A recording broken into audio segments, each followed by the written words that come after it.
gallons of gas it takes and per mile. Um, and we ended up coming up with 32% as our gross margin. Yeah. Okay. The unit was long, Cool. yeah. What about are there any tolls or anything on the way to the airport, or Well, we don't go to you the don't always airport, go to the yeah. airport? Yeah. Okay. It's all really like dependent. Okay. Mm. All right. Could you say what your unit was? Oh yeah. It was per hour, one. Per hour. Yeah. Okay. You guys probably also, you can choose different units for different stuff, right? Like you guys also could have chosen like per mile, you know, or the landscaping company could have chosen per foot. So you can change what it is. You research better to get what makes sense to you guys. What do you guys? How are you guys We thinking were about kind of this? stuck on it. We were working on it yesterday, and so like our product, we're doing on-bike taxi, which is our main product right now. Yeah. We don't currently have a price, like a set price on the service we offer. Mm-hmm. So it's kind of confusing, but I guess on here, the folks came last week and we talked about this last night, like our unit would be like per minute or per hour, Mhm. person minute or person hour. But we don't know, like we didn't have any cost of goods except for labor. Mm-hmm. So then we weren't sure, like from there, how to calculate Right. our profit, or I don't know. Okay. Like the whole equation was just confusing for us because our product is our service, is like our labor. Right. Okay. So you figured out from your, okay. I just learned from the Al Jazeera article that you guys have the kind of co-op where you guys are paying a percentage of your fee into the co-op, right? Yes. So the customer doesn't pay the co-op and then you get paid. It's the other way around. Yeah. Okay. So really what we're looking at is a different mindset, right? So each one of you is now your own personal business, right? So for the day, you're a sole proprietor, you've gone out and you're doing your business, right? You're making as much money as you can, and your expense as a business owner is that fee you pay in the cooperative. Everything else you take home, right? And also their labor. I mean, how much is their labor worth for the amount of time that they put in? Well, that's whatever you take home that day is how much you got paid for your labor, right? $5, Yeah, $50, The value of So the labor changes Yeah, every it day. varies from Yeah. day to day. That being said, that's our current model, and something we want to do. Okay. We want our labor to have a certain value for Per people. hour. So you want to get paid per hour?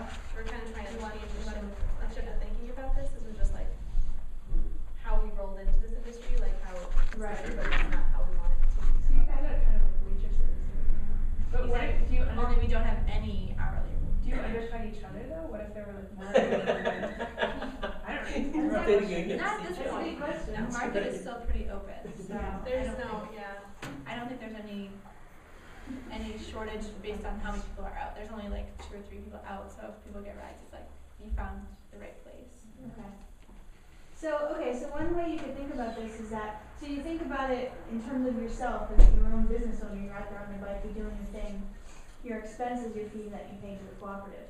Now, go over into imagine that the cooperative is a person, right? The income to the cooperative right now is income from you guys, right?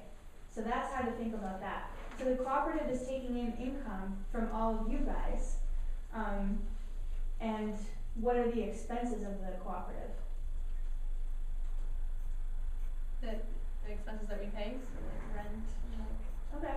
like insurance and Yeah. maintenance, it's all like overhead stuff. It's all overhead. Yeah. There's like none of it that's direct costs. Yeah. Patches.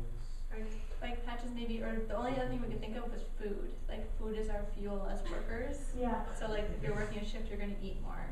Does the I don't know, co-op but pay for your food? no. I mean, this is a real issue. Like I work with bike messengers too. This is a real issue for them. I mean, those people have to like eat like horses the whole day that they're working, and it's expensive, to Yeah. buy all that food. It's a real thing. Yeah. So I don't know. So you have the latitude in your co-op to decide that you want to cover that if you want Maybe if to y'all make say that a that- business expense. Save your receipts and stuff like that, and just to tally up, see how much energy, and then How much maybe people are work something spending. out Yeah. per person, just Yeah. saving just for the. Yeah. I mean, that it feels pretty legit to me. I mean, you guys have to buy fuel. You guys are the engines, you know, you gotta fuel it somehow, right? Well, I feel like we had that model in our co-op. Okay. Like we used to pay, so we charge $50 an hour, you know, $40 for the worker, $10 for the co-op. That's how we used to work, and it got tricky when we started making services for less, and like the co-op would get less and we get less. But I think, but still, you guys have to find out what your bottom line as a person will have. Like, you know, if your expense is really cheap because you rent a really cheap apartment and you live like 2 blocks from where you work, kind of thing. But if you know, for me it was like I was the only mother, I was the only one person working outside Providence. So I think what he's saying is true. Like, you have to take one day and check all your expenses by day, and then how many hours you have to cover that expenses, you know, and how much you have to pay the minimum by day. Yeah, And 20 bucks, and so 30 you bucks. can just work 6 hours a day, you know, like, I don't know if you work all nights or all days, or depending.